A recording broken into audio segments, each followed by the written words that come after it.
Welcome everyone to this encounter where I play against Levy Rozman, Gotham Chess. This game happened in one of the pubs in Toronto right before the candidates. I and Levy were just hanging out and we decided to play a few games here. So this is the first encounter. Levy opens the game with one e4 and my only aim playing against him was not to give him his kind of positions. What do I mean? Well, Levy is an aggressive player and you can see from his opening choice he's gone for the fantasy variation of the Caro-Kann. I go bishop b4, this is all mainline theory. And Levy is very aggressive in nature, you can see he's sacked a pawn here. While I am more positional or you can say strategic in nature. So it's a clash of styles. Now, I do not know this opening theory much, but the logical move is to take. Pawn takes. And why is this a pawn sacrifice? Is because after I take on e4, which I'm just thinking about if it's a trap or not. No, I take it. Levy cannot take here because if he takes here, I give a check and I win the pawn and black is better. So Levy instantly goes knight h3 and this is some kind of an opening prep. Here the best move for black is queen a5 attacking here and bishop d2 is met with this pesky move e3. The line will go on with something like bishop b2 and so on, but I took on f3 and that is a bad move because after queen f3, knight f6, white is pawn down, but look at his pieces. Queen, knight, bishop coming out, this bishop coming out here, you can see Levy plays bishop d3 and it already feels like something's not correct. It suddenly dawns on me, I took this pawn, that how am I going to develop my bishop here? Am I going to play b6, bishop b7? When am I going to engineer this bishop sort of c5 move? So I try to get my queen out and attack the c3 pawn. At the same time, I hope that someday I can put my queen on this side of the board that my king would be safe. Levy calmly defends his pawn on c3. And now it's time for me to develop my remaining pieces. And you can see I'm taking my time. Knight d7 seems logical, so I played there. By the way, the time control was 3 plus 2 if I'm not mistaken. And now here Levy just castles. And very simple move. You can see he has ideas like c4, d5, attacking the queen at some point, defending the bishop. He can jump with his bishop to g5. He can bring his rook to e1. And I was thinking, what should I do? Like, I can't go b6 because then I simply lose the pawn here. If I go back with my queen, which is what I wanted to do, play b6, bb7, he would go bishop f4. And again, my queen is very terribly placed.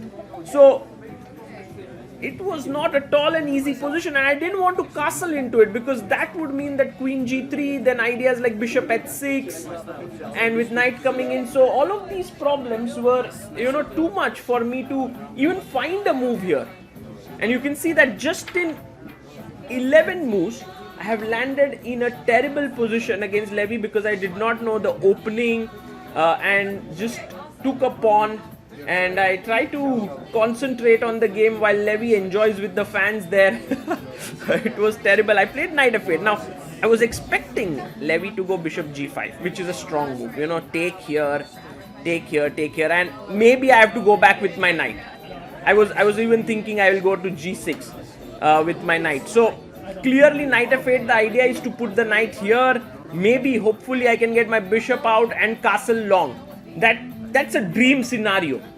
But Levy looks at the board and he spots something truly brilliant. And this is where Levy's chess expertise shines through. He's a brilliant tactician and he sees that, wow, something's wrong with this move. The king is in the center.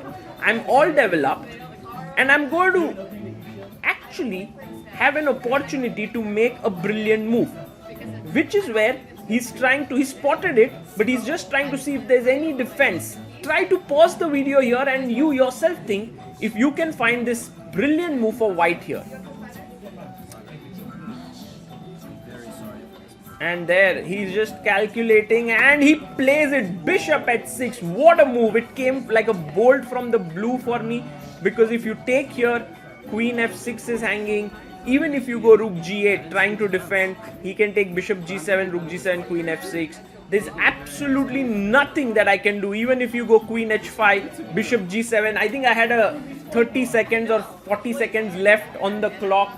I tried to figure if there's any move that I can play here, and turns out I have absolutely no move.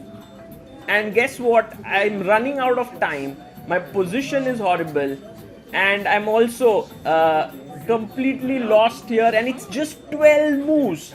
Wow, what a complete rout. I try to bring my queen to h5, but well, I think I simply must have lost on time. Levy takes on g7, attacks my rook and knight, and I resign.